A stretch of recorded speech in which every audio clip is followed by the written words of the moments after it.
Salut à tous, on se retrouve aujourd'hui pour une nouvelle vidéo. Le mercato hivernal va bientôt ouvrir ses portes et on le sait, Sampaoli attend des renforts pendant cette fenêtre de transfert. On va imaginer ce que pourrait être le mercato parfait pour l'OM cet hiver, toujours avec des suppositions parce que ça dépendra des départs et des opportunités sur le marché, de la marge qu'on aura par rapport à notre masse salariale qui est actuellement encadrée, parce qu'actuellement nos finances nous permettent pas forcément de se renforcer, donc ça dépendra aussi des ventes. De votre côté, quel est votre mercato parfait pour l'OM avec vos recrues et vos départs? J'attends vos avis en commentaire. Cette vidéo est sponsorisée par OneFootball, l'appli numéro 1 sur le foot qui vous permet justement de suivre l'actualité du foot quasiment en temps réel. Une appli totalement gratuite qui est disponible sur Android et iOS. L'appli vient d'ailleurs d'être mise à jour récemment avec des nouveaux coloris. Ce qui est intéressant pour des passionnés de l'OM comme nous, c'est qu'on peut personnaliser l'application en choisissant l'OM comme notre club favori, ce qui permet d'avoir un feed et des notifications qui sont axées justement sur notre club préféré. Pour l'OM, vous avez par exemple accès à des statistiques, au classement des compétitions,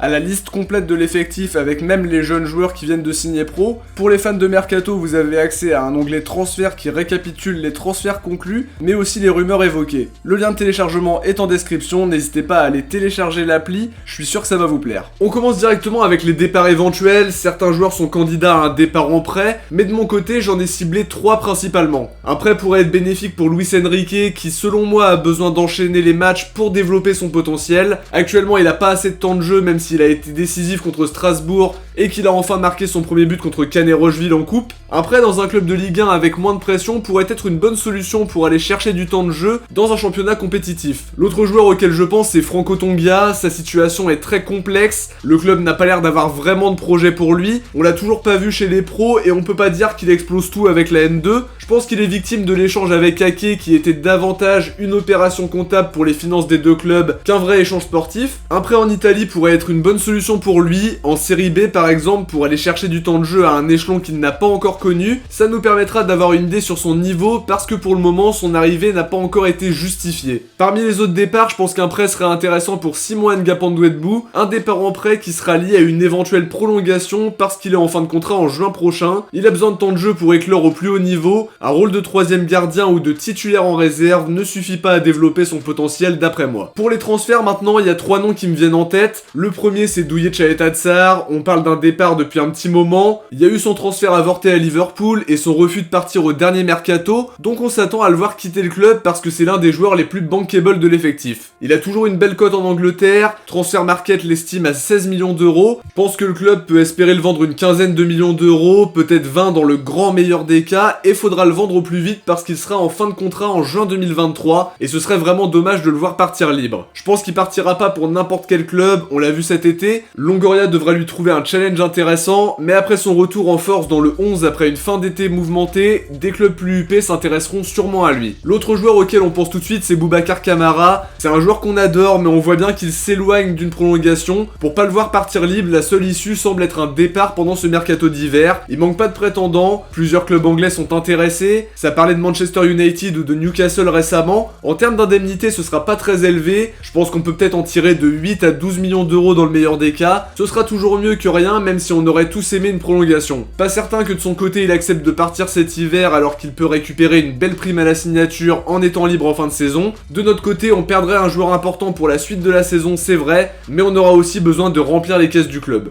Dernier candidat à un départ, Jordan Amavi, prolongé l'an dernier alors qu'il était en fin de contrat, il arrive pas à rentrer dans le 11 de Sampaoli, sa blessure de la saison dernière l'a pas aidé non plus à se faire une place. En tout cas cette saison son temps de jeu est vraiment très faible, 2 matchs de Ligue 1, un match de Coupe de France, il est estimé à 7 millions d'euros et je pense qu'on peut espérer le vendre 5-6 millions parce qu'il lui reste encore 3 ans et demi de contrat. Il entre pas dans les plans du coach et si on peut gagner quelques millions c'est intéressant. Il aura peut-être pas énormément de prétendants mais ça reste un bon joueur qui peut faire beaucoup de bien à l'équipe qui va le recruter. Maintenant qu'on a ciblé les départs potentiels, on va se demander quel joueur on pourrait recruter. On sait que Sampaoli veut des joueurs d'expérience. Dans l'entrejeu je propose le nom d'une piste de l'été dernier, Daniel Vass, capable de jouer un peu partout, milieu, latéral droit, ailier droit, milieu offensif, latéral gauche. Sa polyvalence est hyper intéressante. À 6 mois de la fin de son contrat avec Valence, on pourrait l'avoir au rabais. Il est estimé à 7 millions d'euros, mais vu sa situation contractuelle, on peut tenter de l'avoir entre 2 et 3 millions d'euros, voire peut-être même moins. Après, on a vu cet été que les relations entre la direction de Valence et Pablo Longoria sont pas forcément au beau fixe, ça va peut-être pas aider. En tout cas, pour revenir sur le joueur, ça nous ferait une solution de plus au milieu, d'autant que Pape Gueye sera à la CAN, Camara pourrait partir lui cet hiver. Il pourrait être une bonne doublure à Rongier, voire un titulaire si Sampaoli fait basculer Rongier devant la défense, parce que c'est typiquement le joueur qui selon moi peut occuper le poste hybride au milieu de terrain. Pour pallier au départ de Camara, en poste pour poste, j'ai choisi Richedly Bazoer.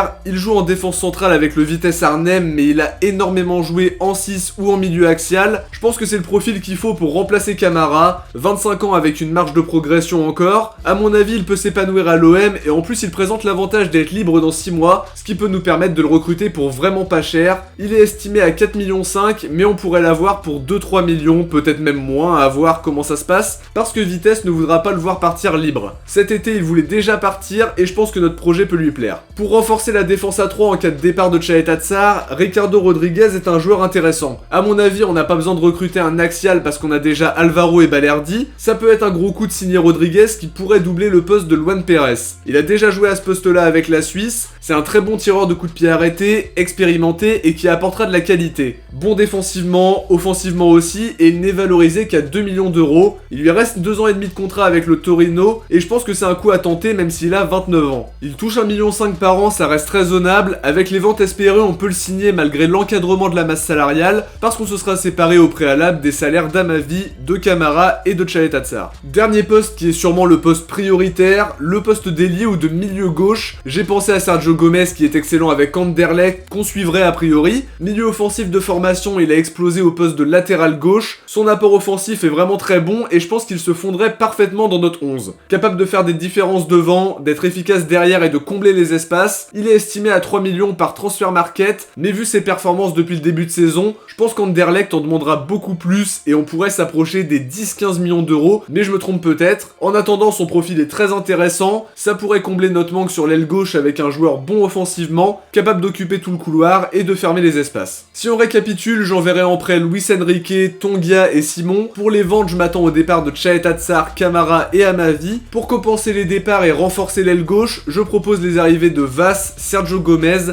Bazoer et Ricardo Rodriguez. Ce qui permettrait de renforcer l'effectif sans trop se ruiner avec des ventes qui permettraient de faire baisser la masse salariale et de réinvestir une partie des salaires économisés sur nos recrues qui ont des salaires assez raisonnables. Par rapport à la situation du club, peut-être qu'il faudra passer par des prêts avec option d'achat. On fait confiance à Longoria qui aime bien ce genre de formule et on sera évidemment attentif à ce mercato qui va très vite ouvrir ses portes et qu'on suivra ensemble sur la chaîne. De notre côté, on arrive à la fin de cette vidéo, j'espère que ça vous a plu. Si c'est le cas, n'oubliez pas de liker, commenter, partager et de vous abonner à la chaîne. Vous pouvez aussi me suivre sur mes réseaux, Twitter, Insta, Facebook et Discord, les liens sont en description. On se retrouve très vite pour analyser l'actualité de l'OM. Ciao, portez-vous bien et surtout allez l'OM.